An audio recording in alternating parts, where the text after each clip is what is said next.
Well, we started a few months ago with our new initiative from Hogeschool de Kempel to create a kind of energy center or a kind of collective of people who are interested to work in relational ways. Using social construction, you are going to talk a little bit about it. And social construction is not just from one person, but it's a way of living, seeing, looking at reality, and it can come from different disciplines. So that's what we will discover today. But we are just starting up this collective and finding ways in how can we give energy to this new collective. And then I need you, the participants, to think with me and with each other to create activities or opportunities to give this initiative life. And that's not always that we should join with the whole group. It could also be in little groups or in subgroups. So that's why what we are going to do today is that we are going to talk about social construction for a short time.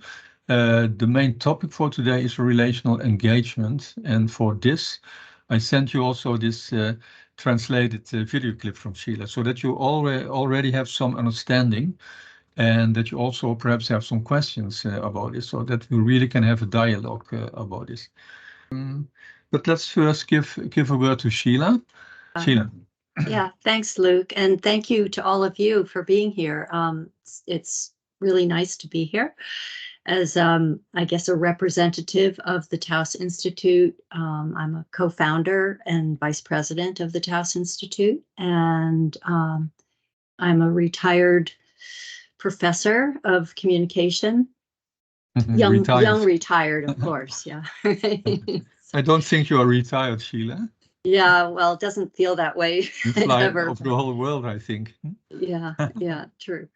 But anyway, it's really exciting for me to know that so many people are interested in these ideas, so much that you would give up an evening to be here together so we can talk about relational engagement and social construction and talk about how that influences your life and your work. So thank you. Thanks for inviting me and thanks for being here. Thank you for having you here. You were talking about the TAOS Institute. So some of the people already know about TAOS Institute. So it's an online community all over the world from people who are not only working in education, but also in healthcare or supporting professions of health, but also in government or in conflict mediation, anywhere.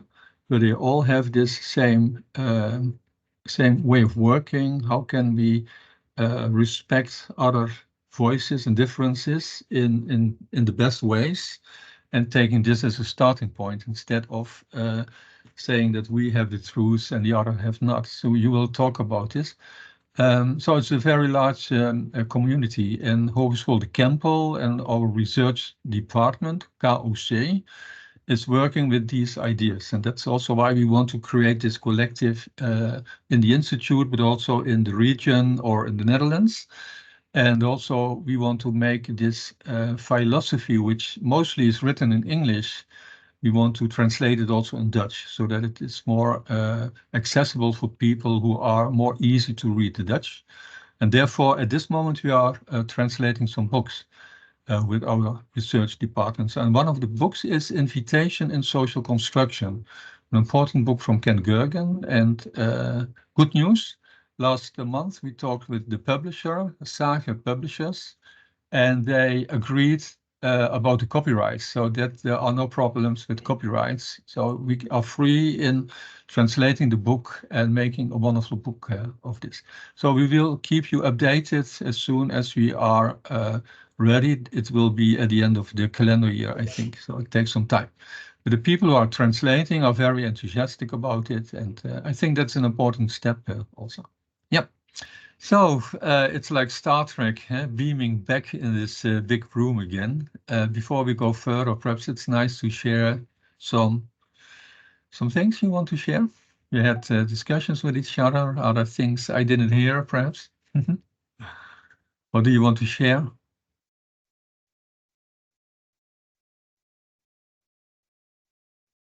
dat we eigenlijk nog helemaal niet klaar waren om op terug te gaan.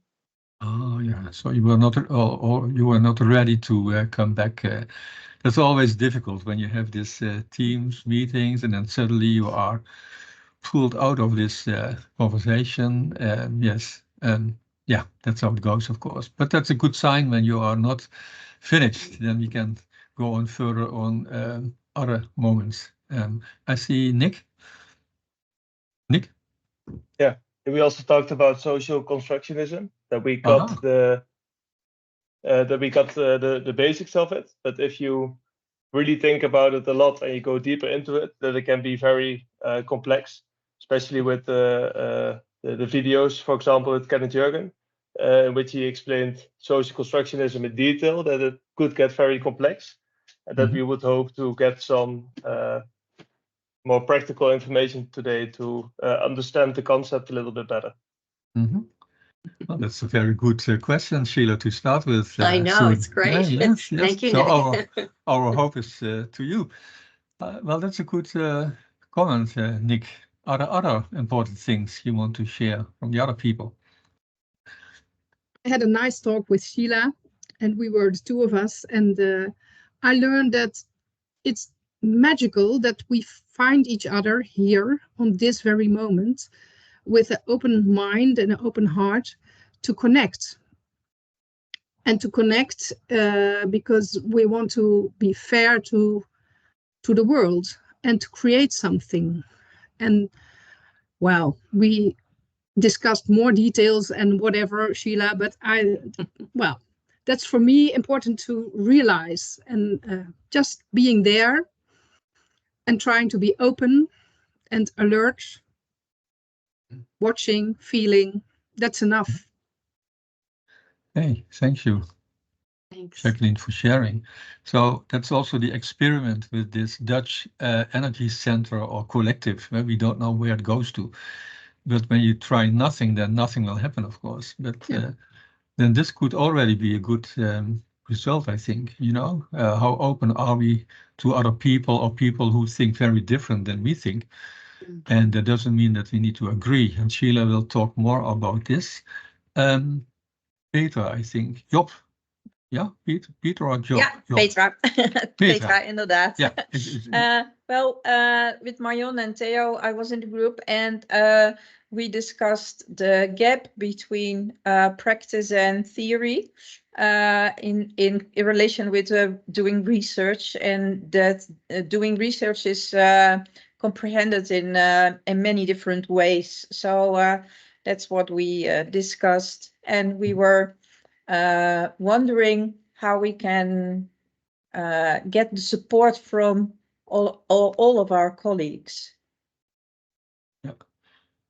Again, a very important comment, I think, from our research department from Hogeschool de Kempel. We are also doing this, let's call it experiment, a very serious one, to use social constructionist thoughts to think again about research and how it would look like if we view research with different eyes. And that's a challenge too, because we all have these mental models which are very deeply rooted in, let's say, standard or classical ways of research, which are not wrong, but they are different. And that's really a challenge. But Anne is also in the room, one of my colleagues from the research department. And when I hear Anne talking about her research projects, well, that's so inspiring, how she pulls people into this research project as very important partners, and how not only the participants learn a lot, but also the researcher learns a lot from the participants. Yeah. So there's a lot to tell about research. But let's first talk about social construction. That's also what I asked Sheila. It's my experience that I had the same experience when I heard the first time in 2006 about social construction, that it cost me also some years to really understand what it really meant. And only by practicing myself, I could step by step understand it better, yes. So I asked Sheila, can you explain social constructionist, what it is for us again? Yeah. Sure, I'd be happy to. And also with Jacqueline, we were talking about that distinction between thinking of social construction as a theory versus, you know, a way of being in the world. And so what I find useful to as a starting point is to realize that social construction started as an academic discipline, you know, an academic theory. And it really wasn't until many years later, decades, that actually, you know, it kind of trickled down to practitioners. And that for me is the most important aspect. And Nick, to your question of like, it's so, you know, it's heavy stuff. I think that there are some really easy ways to talk about social construction. And so at the risk of repeating myself for some of you who I know I've talked with before, Luke, do you want to show that first slide? Yes, yes, I will share. So it's no problem when you hear it again, because it's also my experience that you need to hear it again and again and again, I think. So here's the first slide. So I refer to this as like a cheat, you know, it's a quick and dirty way of understanding social construction. You don't have to get bogged down in all the theory. You just need to understand it this way. I don't see the slide. Do you see it? Oh, we can. Okay. Yes. Yeah, you can Yeah. not see it. No, Okay. but that's all right. I know what it is. So that's very important. not important for me.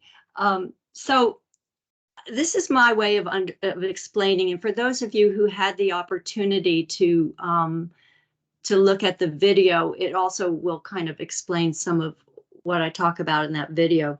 But we could start anywhere in this cycle, but I like to start with coordination. And one of the things that we do as human beings very naturally is coordinate with each other and with our environment. Now, I'm not using the term coordinate in a value-laden way. Like, I'm not talking about good things. I mean, arguments are well coordinated. So, you know, it's just a way of interacting. So I like to give the example, if you think about rush hour in Manhattan or any busy city.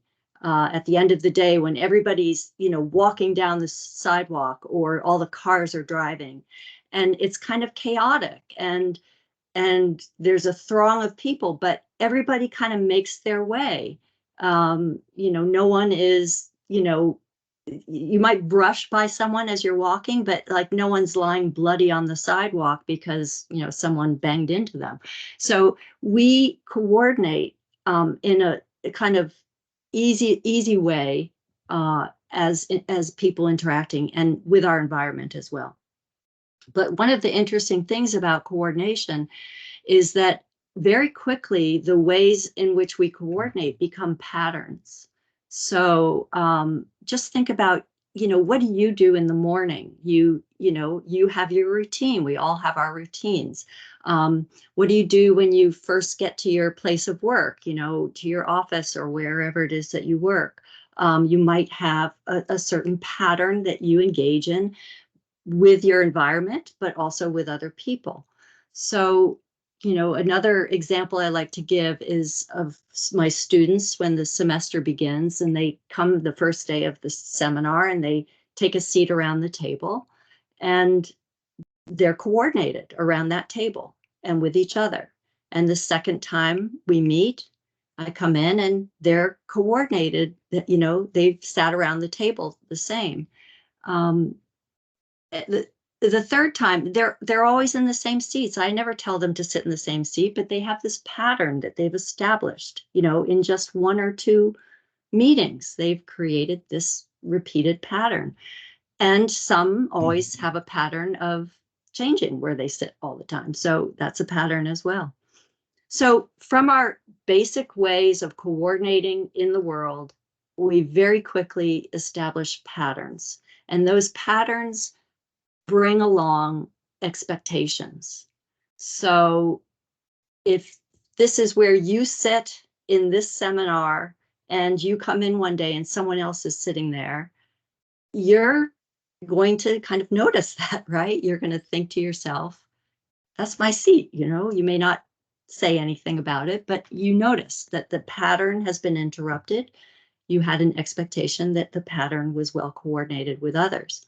So from our coordinations, we develop patterns. Those patterns generate expectations and standard ways of behaving, which then lead to whole belief systems. Now, I use a lot of different terms. You know, we could talk about this as a worldview, a belief system, a system of values. We could talk about dominant discourses. So what I mean here is just from the way, for example, you and your family interact and the patterns that are established, you're able to say, this is how this family is. That is a dominant view of the world, of your family. And those dominant views then feed into the ways in which we coordinate in future interactions with other people in the world. So this is constantly happening. Now, the other thing to take note of here is what I'm calling coordination is also, I like to refer to it as a micro level, meaning it's what we do together. It's people interacting with each other in the environment. That's this micro level. But from that micro level, these dominant discourses are created. And that's a macro level. Those are sort of, you know, you're operating with a dominant discourse when someone says, why did you do that? And your answer is, well, that's the way it's done. Okay, it's sort of this taken for granted system of beliefs that we act as if they're just kind of handed down from on high, you know. But in fact, what this diagram is designed to show is that we keep those dominant discourses alive. We keep those practices. Let me give a more clear example. So we could call medical science a dominant discourse.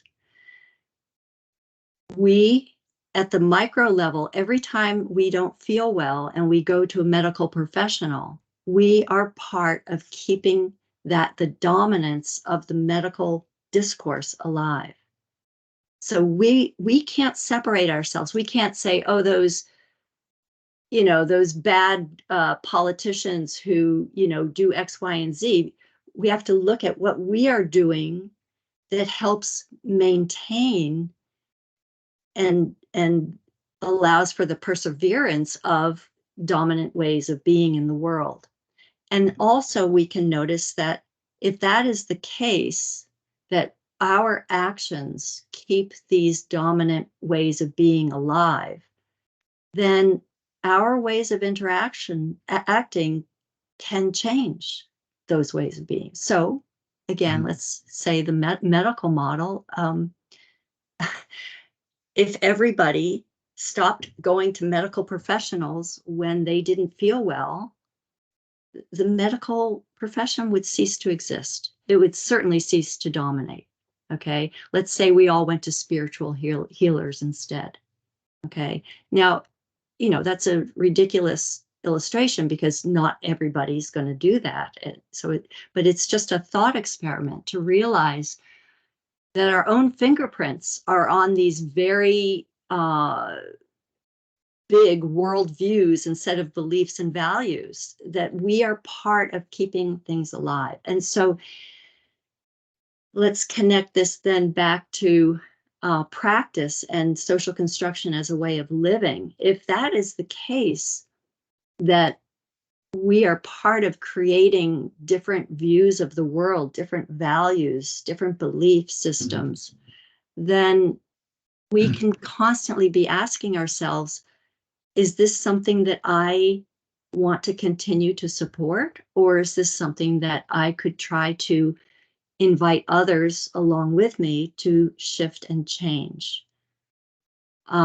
So that's like in a nutshell. And then Luke, if you go to the second slide, I'll just add this piece, which is if everybody is engaged in this constant process of creating meaning, creating worldviews through our simple coordinations, and that those worldviews in turn influence and guide the ways in which we coordinate, then we can see, when we look at these side by side, we could say these are two different belief systems. This is, we could say they're liberal politicians and conservative politicians. And we could say it's people in favor of gun control, people who are opposed to gun control. Okay, so, but what we see that is most important from my point of view is that those beliefs by people who hold those beliefs are absolutely coherent and rational. But they aren't coherent and rational from another belief system. So if you're part of the community on the left, let's say you're liberal, the coherence of the conservative group doesn't look coherent at all. It looks irrational, okay, and vice versa. So we can stop sharing now. I think that this is just an easy way to try to talk about what social construction is about. But it also, for me, importantly calls attention to this. You cannot separate these larger belief systems from our own actions. You can't say that's somebody else's fault because, you know, I don't believe that, or I disagree with that. It behooves us all to engage in a way to connect with others so that we can all have the same understanding. That agreement and understanding to me they're nice, but they're not what we should be looking for, because by virtue of the worlds that we each live in, we all are going to have different values and beliefs. Some will overlap, some will be radically different. So it's not about deciding or judging who's right, who's wrong, what's good, what's bad, what's true, what's false. Rather, it's coming to understand in new ways our differences. Because if we can become curious about our differences, if I can approach you, let's say you have a completely opposite set of beliefs from me, and I can approach you and say, I want to understand how you've come to that belief. What are those coordinations? What are those relationships and those interactions that you have had over the course of your life that have led you to grasp and hold on to this belief? Well, if I ask you that question, I can still disagree with your belief, but I can't tell you your story is wrong. And all of a sudden I have a little bit of sympathy for you or respect, because I understand that for you, that this is a very coherent way of being. We're now in a very different kind of conversation. I'm not trying to persuade you. I simply want to understand you, and I want you to try to understand me. And frankly, I think in today's world, if that's what we underscored, if that's what we highlighted, that we just want new forms of understanding rather than agreements or adjudication of who's right and who's wrong, I think we'd be in a much better place if that were the case. Thank you. Yeah. So when we talk about the practical implications, then that leads to practical implications, I think, when we start to respect the differences and understand them, instead of talking about right and wrong and all these kind of things, then it opens new alternatives. That's what you are talking about, I think. Yeah. Yes, I also read in your books about constructing better futures and in favor of the well-being of all and the environment. That's also, I think, important to mention, I think. Yeah. So it's not only understanding each other, but it's also constructing alternatives with each other. Is it Right. right? Mhm. Yeah, because if I stop trying to persuade you and instead try to understand, as I said, we're in a different kind of conversation. But the main thing is, from a constructionist point of view, and from that diagram that I showed you, if as long as we're in interaction with each other, we have the possibility to create new meaning together. But if we cut that, if we just cut off our interaction, there's no possibility. Then I'm frozen in my belief that you're evil, and you're frozen in your belief that I'm evil. And so that's the point, is to keep the conversation going, which then opens up possibilities, not necessarily for solutions or agreement, but to keep the conversation going so that we can come to some kind of understanding of each other. And maybe that understanding is that we agree to disagree, or we agree that we can't really go on together because we have such different views. But those decisions are made in a very different tenor than the right, wrong, dogmatic, either you're with me or you're not. Yeah, so that makes it very clear, I think, that we are very easily, how do you say it, like almost present in our own stories, I think. That it becomes a belief, and we are not always awake enough to realize that we are also living in our own stories, which are stories you are telling, which are right in my community, of course. Right. But you're also explaining that social construction offers the openness to the other and the otherness. Not talking about right and wrong again, but to be open and to learn from each other, to have insights, and from this, new things might happen. You never know, of course. Yeah. The term that for me is really important is curiosity.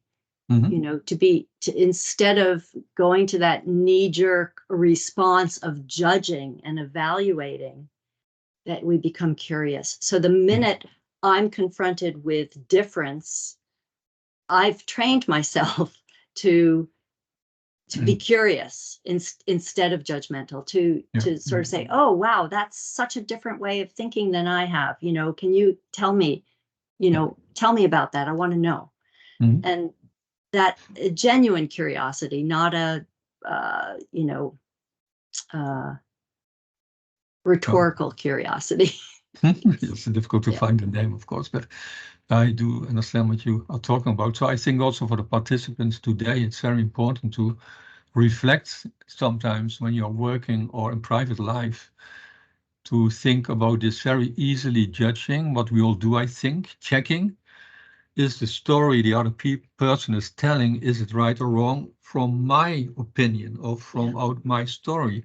Yeah. And I think we are very easily doing this. And it's really a challenge, I think, not to forget my own story, but to park it at the parking lot for a moment, and to be really open to the other.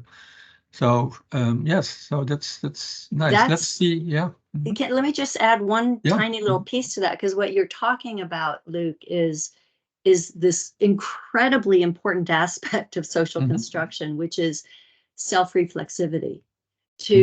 My inner dialogue is always questioning what I'm doing. Is that the best way to ask that question? Or is there some other way I could do this? Or what would, my mother do if she were in this situation? To continually be questioning instead of adopting that stance that most of us adopt when we confront difference, which is, I'm right, and we just don't question that there could be alternative ways that we could engage with others. So. Yes, so we keep on checking.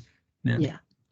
So you talked also about, let's talk a little bit further about this, about reflection and reflexivity. I think also in your video, perhaps it's good to make this clear, because there's a distinction between it.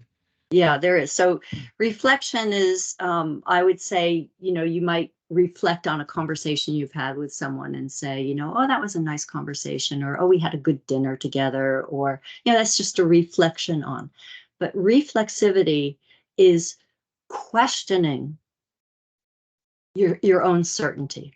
I think that's the easiest way to put it, questioning your own certainty. So always, you know, like this inner dialogue going, whoa, really? You think that's the best thing you could do? Or is that really the right answer? And my inner dialogue is really crazy all the time. So it's more than just a reflection. A reflection is just kind of like, oh, that was nice, or I didn't enjoy that, or what have you. But self-reflexivity is this inner dialogue where we question the certainty that we have about things. So I think when we talk about practical implications of social construction, and when the participants are asking how can you do social construction, then that's a very practical thing, I think, to try, you know, to try or to take the challenge to do this reflexivity, your research about your own fingerprints, whether you do education or you are a therapist or a mother or a father, or, you know, you can do it anywhere. I think that could be a very good activity to do the coming months, I think, to become aware of this, I think. Yeah.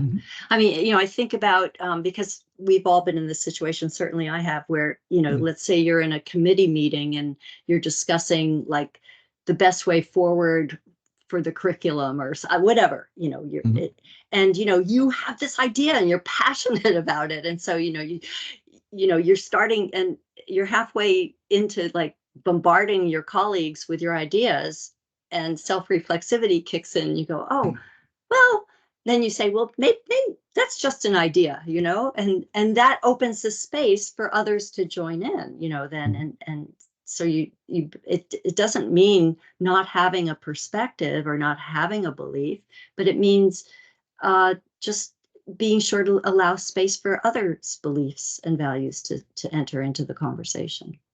Yes, great. Perhaps there are some questions from our participants today. Yeah. Do you have a question about this, or can open your microphone, Nick? Do you also notice that the questioning can be limiting at some point?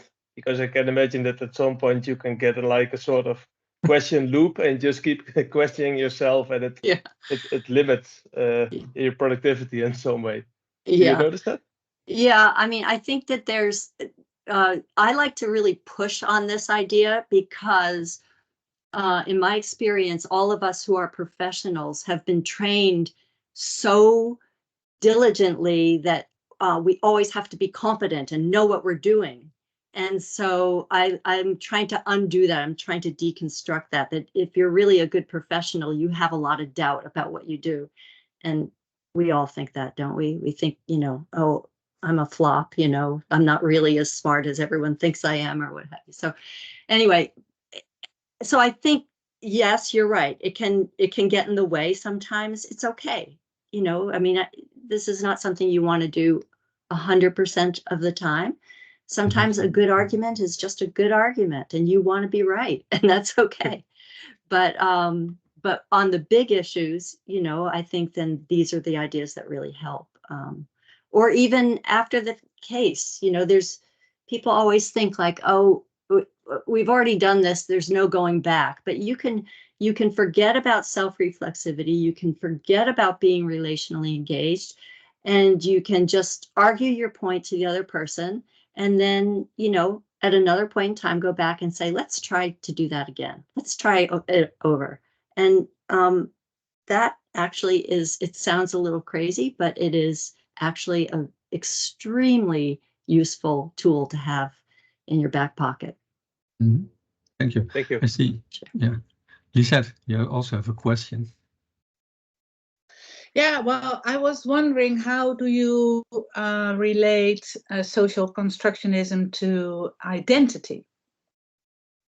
Good question. So from a constructionist point of view, identity is, first of all, it's multiple. We have multiple identities. and they emerge in our relations with others. So it's, anti personality theory. Okay. So let me spin this out a little bit, because when I talk about this with my students, they always say, but I have a personality. I'm always the same in this way and that way, and this is who I am. And so I ask them to engage in a little thought experiment where I say, so imagine you're at a party and you meet a total stranger, and imagine you think of yourself as a fun-loving, easygoing kind of person. And this total stranger comes up to you and starts talking to you. And no matter what you talk about or what happens, you feel like you're being cast as this uptight person. What are you likely to do? And they usually say, walk away and never be friends with that person, right? Mm-hmm. So the point here is that the things that look like they're steady and stable throughout our lives, we work really hard to make sure that happens. We choose the interactions that allow us to be the kind of person, our preferred identities. The real problem is when we have a dispreferred identity that's the byproduct of interactions with certain people in certain contexts, and we can't leave that context. Like, for example, you need your job and you don't have another option, but in the workplace, for some reason, you're seen as, a screw up, you can never get the job done right or something. That's a very difficult situation. But by and large, identities are multiple, and they're malleable, and they're the byproducts not of something in us, but of what's happening between us and others. Okay, so you would say that identity doesn't fit in the thoughts of social constructionism. It's kind of not a fake thing, but it's something we need to survive, but we don't have to hold on to them. No, I think identity is really important to social construction. It's personality that doesn't fit with social construction. So I'm pulling these apart. So identity, yes. I mean, because it's so interesting when you think about your multiple identities, all are byproducts of different interactions. Then, if you're in, well, there are relationships people have where you're not the person you want to be. And though, if you can change that relationship or get out of that relationship, you have a lot more freedom. And that you can only think that way if you adopt a constructionist view of identity, that it's a byproduct of these interactions. Yes. Mm-hmm. Yeah, thank you. Thank you. So when we make it very simple, I see also that Charlotte is in the room, and she works with a lot of children also in therapy.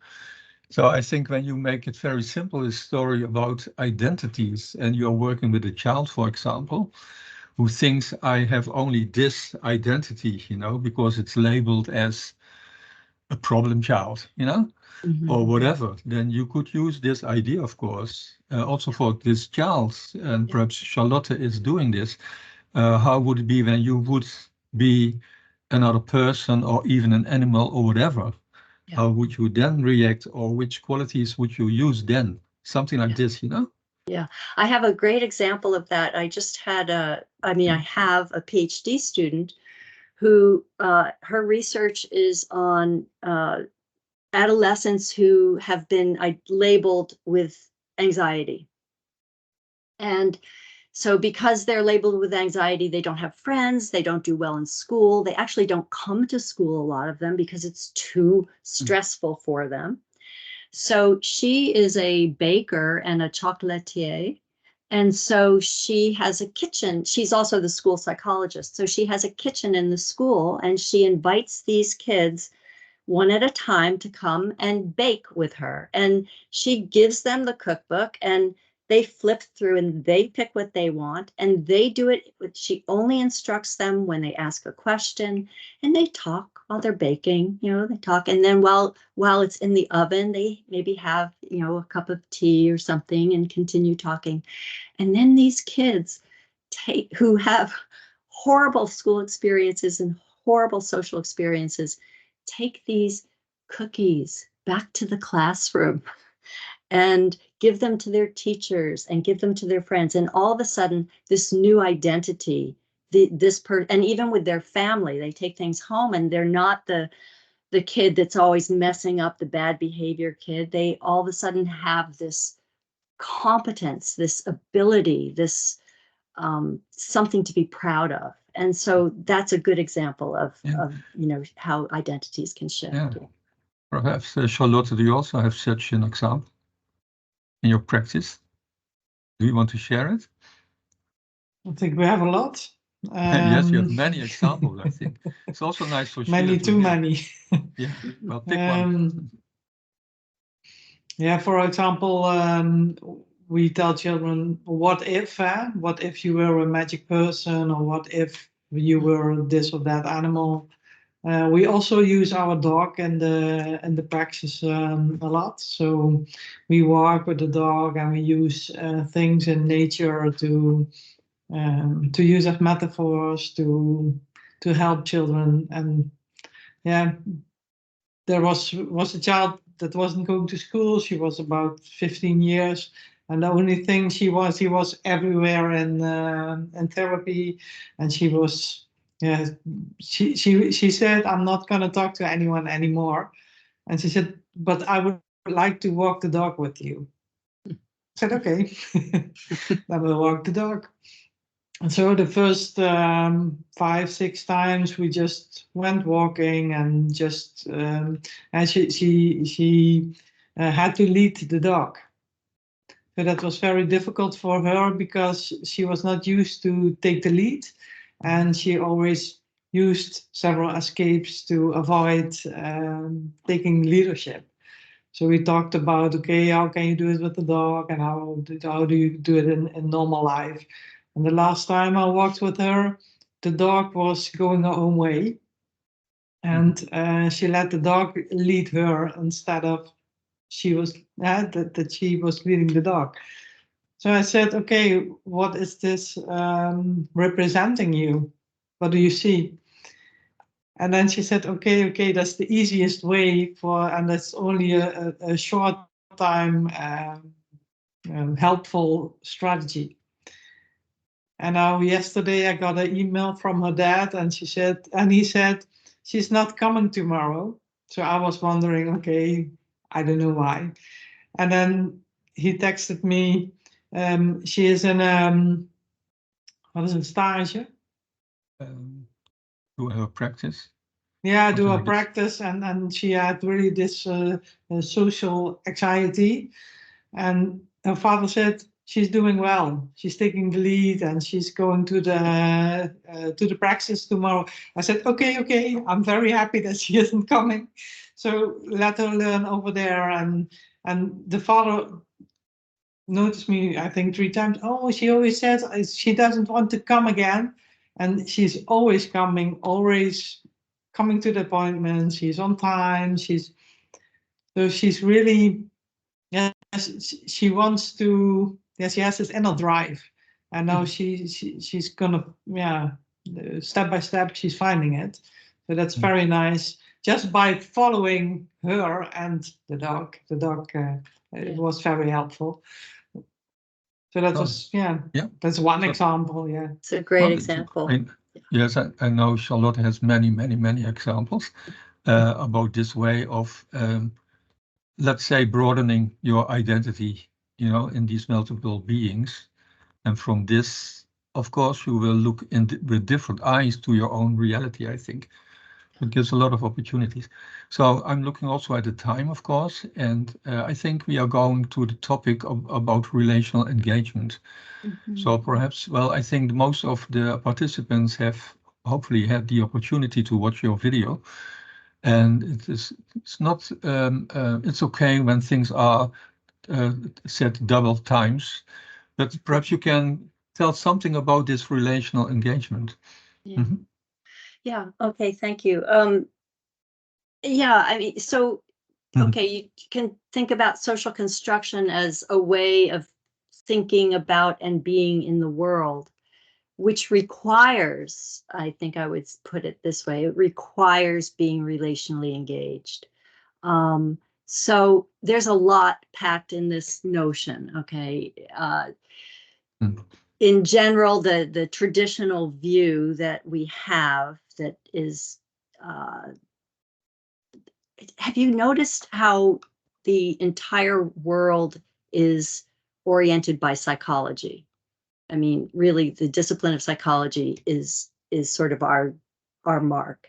And psychology focuses on the individual and, you know, everything that is allegedly inside the individual that makes a person who they are.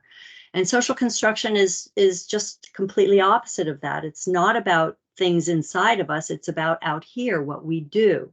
And so instead of focusing on the individual, we want to look at unfolding processes of interaction. And to be relationally engaged is to put your focus there on what is unfolding. How am I contributing to it?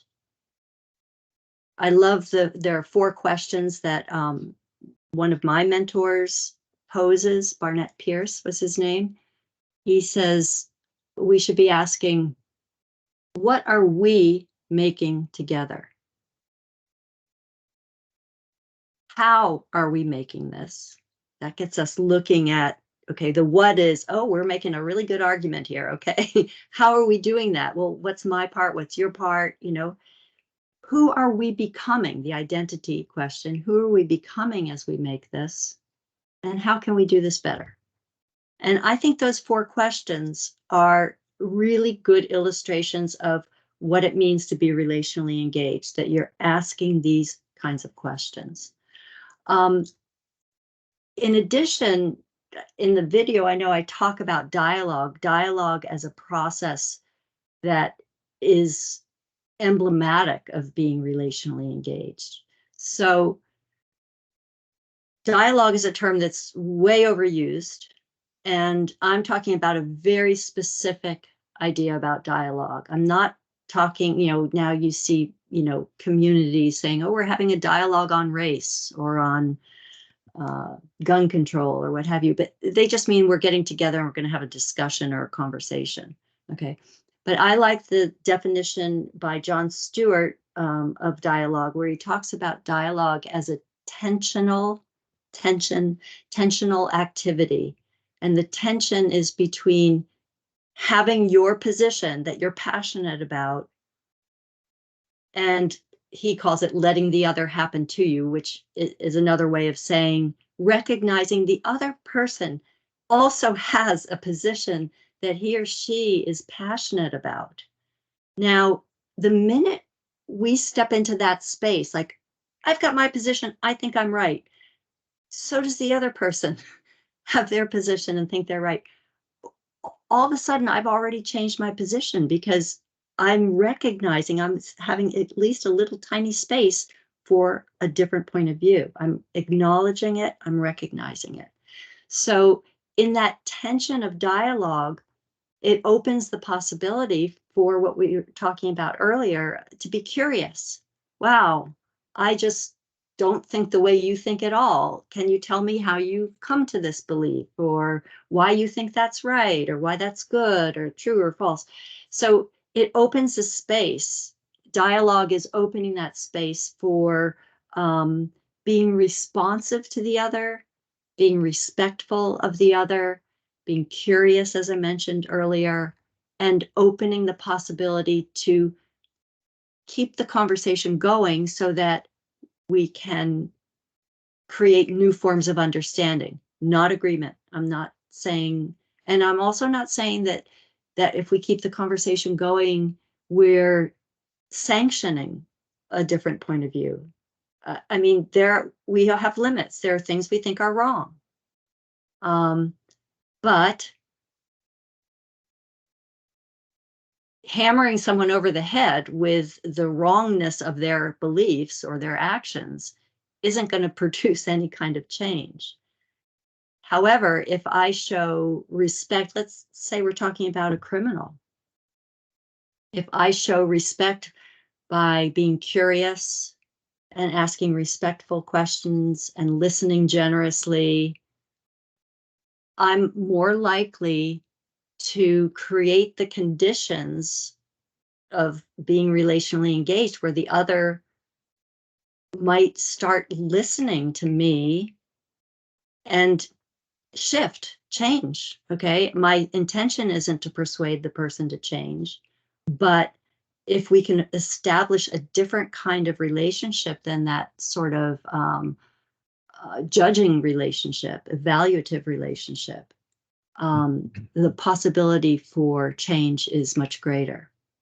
So I think, being relationally engaged, dialogue is a good illustration of that, being responsive to the other, being curious, all of that, and the questions that Pierce suggests, I think those are what it means to be relationally engaged, to be attentive to that process of relating itself.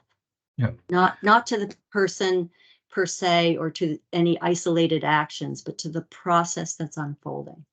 And you explained previously that the parking of your own story, not judging based on your story and how you think the world is. That's what you're also talking about, I think, in this dialogue. Right. It's also, again, this reflexivity, perhaps, again, which also comes in this dialogue.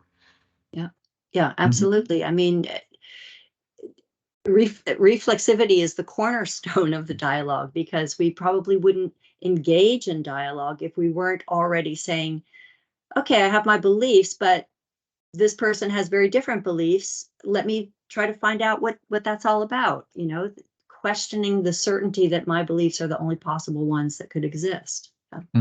Yeah, so it's the openness to the differences again, I think.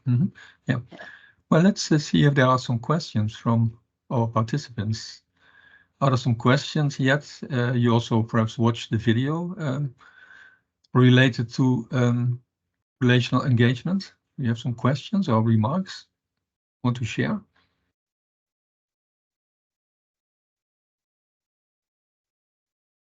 Is it clear to you what Sheila is talking about?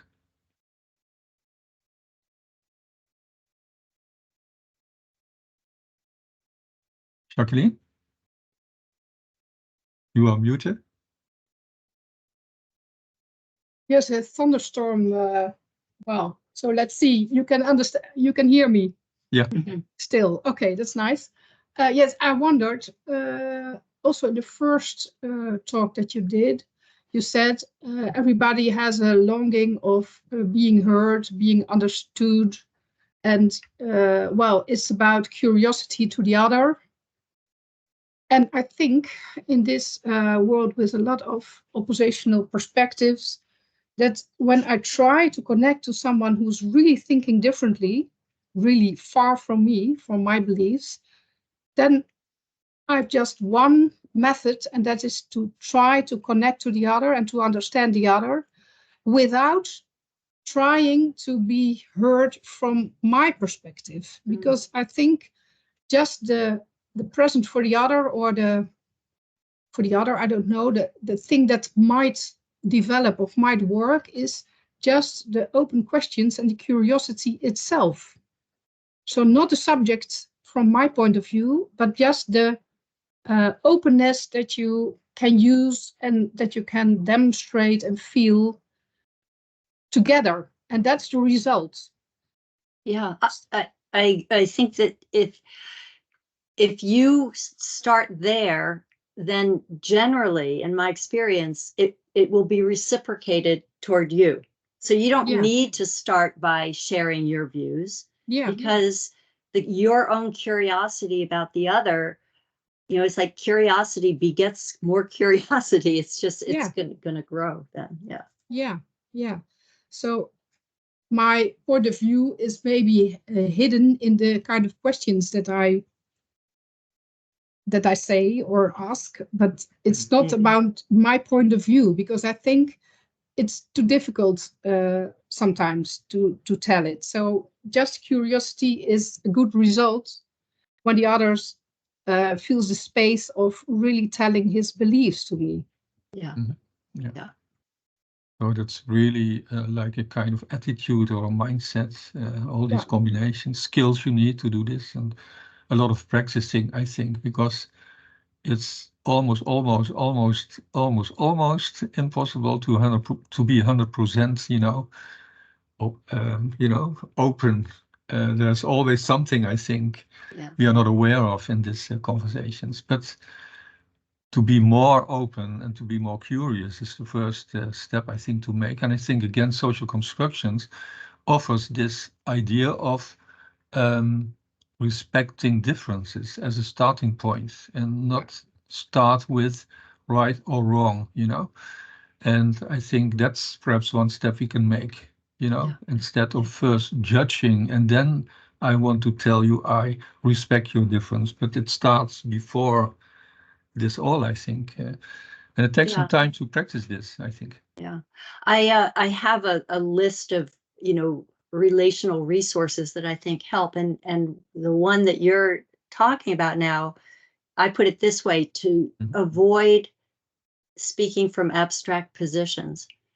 And what I mean by that, the easier way to say that is invite stories. Okay. So abstract positions are, it's wrong to do this. It's good to do that. It's bad to do that. It's like, these are just abstractions, right? But what's the story? And if to invite a story from another, again, as I said earlier, I can disagree with your position or your opinion, but I can't tell you your story is wrong. And so I'm learning, I'm being invited into a sense making by asking you to tell the story of where this belief came from, where this way of being came from for you. And so I think that that's really a good way to start, with a genuine curiosity about the stories that lend coherence. So it's a sense-making process, something like this. Yeah. Mm-hmm. And understanding this sense-making from each other and making new sense, something like this. Yeah. Mm-hmm. So I'm watching time and we could speak for hours, but I just want to give our participants just 5 minutes in the breakout rooms to talk just shortly about, well, you heard a lot this evening, and perhaps there's a practical insight you want to share, and you can put it in the chat box. So for 5 minutes, it's short, I know, talk in pairs of 2 about, well, what could I take out of this for my own practical situation? It can be very tiny, it doesn't need to be a big activity. So I will use the breakout rooms again, and you will meet another person, and you will come back in 5 minutes. Yeah. Let's see where it is. Here. Yeah. Have fun again. And let's see. Well, it opens it. Well, let's do the same group, because then it takes no time to make new groups. So I open and be curious about each other. What can you do with this?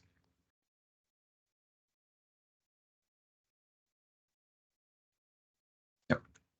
Okay.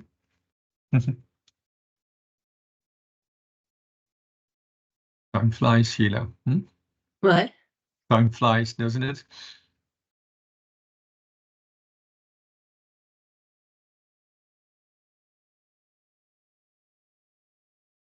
Hey, Marcel.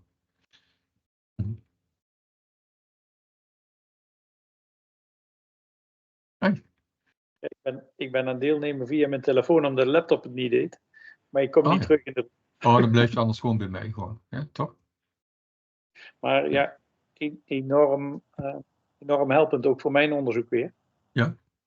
Ja, het is ook goed om het verhaal weer opnieuw te horen. Hè? Van, oh ja, kijk, hoe meer dat je hetzelfde hoort, hoe beter, tenminste heb ik, je een beetje gaat snappen of zo. Hè? En veel ja, toch ook wel overlappingen. Hè? Zoals ja, tuurlijk. PowerPoint had zitten. Ja, en dan het perspectief leiderschap daarin. Ja. Als een mens denk ik dat ik dat nog vrij makkelijk kan. Dingen die net gezegd zijn. Ja. Alleen vanuit je verantwoordelijkheid wordt ook iets van je verwacht. Ja. Ja. En hoe match je dat dan in die openheid? Dus, ja, dat is een uitdaging inderdaad. Hè? Ja. Ik denk wel, net als jij waarschijnlijk ook denkt, ook met het waardegedreven leiderschap, is die openheid naar de waarde van de ander, dat al op de eerste plaats, leidt al tot een ander gesprek dan wanneer er een soort check is of jouw waarden met die van mij matchen. En ik alleen toch maar onbewust opensta als het klinkt zoals ik vind dat het moet klinken. Hè. Dus in die zin, Sheila legt natuurlijk ook uit dat er grenzen zijn, hè, dat je niet alles hoeft te accepteren. Ja, precies. Dus je hoeft niet alles te accepteren, er zijn grenzen, zolang je maar in gesprek blijft, zegt ze eigenlijk ook. Hè? Ja. En wat ik zelf als directeur het lastigste vond, is het in gesprek blijven met mensen die zo anders zijn dan jij en dan ik. Dat gaat makkelijker met mensen die hetzelfde zijn, hè? Ja, alleen dan, en dat vind ik wel het mooie, het rotsvast vertrouwen dan toch hebben, in dat het gesprek meer oplevert dan de waarheidsvinding. Dat is volgens mij, dat is mijn ervaring ook wel, hè, want we zitten veel in waarheidsvinding en dat is die check. En dat kan altijd nog, denk ik dan. Want ik heb als directeur ook al meegemaakt dat iemand die ik zo open vertrouwde, dat echt niet was. Dus dat ik dacht, misschien ben ik te naïef geweest, snap je? Dus, en daardoor ben ik niet wantrouwig geworden, maar ik was misschien te vertrouwend. Dus dat kom je natuurlijk ook tegen, hè, van waar zijn die grenzen dan? Maar het in gesprek blijven en die eigen vingerafdruk ontdekken steeds van, oh ja, hier oordeel ik wel en zodra ik oordeel luister ik niet meer oprecht en dat mag. Maar alleen al daarvan bewust te zijn, dat is al heel belangrijk, denk ik. Hè? En ik weet gewoon dat mensen dan ook eerder met je meegaan als dat authentiek en oprecht is.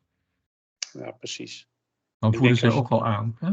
Ja, en als je dat schoolleiders al in de opleiding mee kunt geven, terwijl er veel opleidingen ook van dat doe je goed en zo moet je dat doen. En als dat moeten erbij komt oordeelvormend, dan ben je het eigenlijk al kwijt om oprecht te kunnen luisteren. Ja, dan is het moment weg. Hè? Ja. En als het te vaak gebeurt, zoals zij dat uitlegt met die cirkels als een patroon, dan kan ik wel denken dat ik oprecht ben als leider. En sommige leiders hebben dat. Terwijl de hele groep totaal iets anders ziet. Dat is natuurlijk ook geen goed iets, hè? Ja. Ja, en dan is de reflectivity wel enorm belangrijk. Ja, en daarin heb je dus ook, denk ik, dan ook die ander nodig. Hè? Want je kunt denk ik nooit zuiver 100% reflectivity toepassen. Want het gevaar is toch wel groot dat je weer in je eigen verhaal dan weer zit. Volgens mij moet je al bijna verlicht zijn om dat te kunnen. Dus dat is ook al... Nee, dat weet ik ook niet. Dus dat geeft al aan dat je toch die ander ook nodig hebt. Vanuit verschillende perspectieven om te kijken. Ja. Nou, leuk vanavond zo, de groep. Hè? Ja, tijd gaat heel snel. Ik hou de tijd in de gaten. Geef nog 1 minuut. Veel te kort, maar omdat ik gewoon om 9 uur wat stoppen wil. Hè? Ja, maar gewoon wel weer een mooie groep mensen weer bij elkaar. Ja, er waren toch wel weer een groot aantal vanuit ons collectief ook. Ja, maar ook wel nieuwe. Ja, maar wat nieuw. In mijn breakout room en die niet. Ja, sommige konden de vorige keer niet, een paar nieuwe. En de uitdaging is om samen te bedenken hoe je dit energie kunt blijven geven. Hè? Ja. En dat mensen ook elkaar kunnen opzoeken. Door elkaar te leren kennen ga je elkaar ook eerder opzoeken. Als je weet van, die is ook bezig met wat ik bezig ben. Kost even tijd ook, hè. Ja. Het enige wat ik jammer vind, en dan merk ik ook in mijn stukje onderzoek, dat mensen toch heel vlug op zoek zijn naar iets praktisch. Ja. En je kunt praktische voorbeelden aanhalen, maar je kunt net niet de antwoorden geven. Nee, je kunt niet altijd uitleggen. Dat vind ik zelf ook al moeilijk. En soms sta ik dan ook met de mond vol tanden. Maar het is wel belangrijk. Het is een beetje een verhaal, denk ik. Hè? Het gaat pas leven als jij het praktisch kunt toepassen. Ja, dat kost gewoon een lange tijd. Dat is niet iets wat je in een paar maanden, volgens mij kost het gewoon een paar jaar om al een beetje te snappen. En door er steeds maar mee bezig te zijn. En ik merk ook in gesprekken met collega's dat er soms toch die check is, bijvoorbeeld over onderzoek. Dan krijg ik opmerkingen. En dan voel ik meteen van, oh ja, dat doe je vanuit jouw dominante verhaal van onderzoek. En ik respecteer dat, maar ik maak me ook duidelijk van, oh ja, er is nog wat winst te halen. Want anders blijft die ander vanuit die ene hoek steeds reageren. Met alle goede oprechtheid. En dan botst dat ook een beetje in die zin, hè? Als die ander daarbij blijft. Hè? En nog zo'n Zeker. gap is, waarin die ander nog niet snapt wat jij misschien al snapt. Hè? Ja. Perhaps there are some practical ideas you took out of this. Please put them in the chat box, then I can send them to you too. I will also make a video clip of this record. I will send it also to you, so then you can watch it again. Perhaps there are a few comments to make. So somebody who wants to say something, compliments. I see Sheila can read it. Yeah. Great. So, well, 9 o'clock. Sheila, perhaps the last word for you. Okay. We are very happy that we had you here today, and it's not the only moment. I think we will meet you more often, I hope. I would love that. Thank you for being here. And, you know, I always enjoy talking about these ideas. Mm-hmm. And yeah, I appreciate so much you're spending your evening with me. So thank you. And thanks, Luke, for organizing this. Yeah, thank you all for joining this meeting, and have a good evening. Today, we are heading to the summer holidays. Before summer holidays, we are not planning any activity because it will be very busy. But as I explained, we are translating and writing some books about social construction in Dutch, so that will be good moments to connect with each other. And I'm thinking in the fall period, so it's about October, November, to have our dinner moment again. There's a lot of knowledge in the room. So one of the ideas is to use you, participants, as living books, to use your knowledge in meeting each other in fall. And then we are getting to know each other more and more, I think. So, well, let's close this evening. Thank you for joining this, and see you on another time. Thank you. Bye-bye. Thanks. Bye-bye.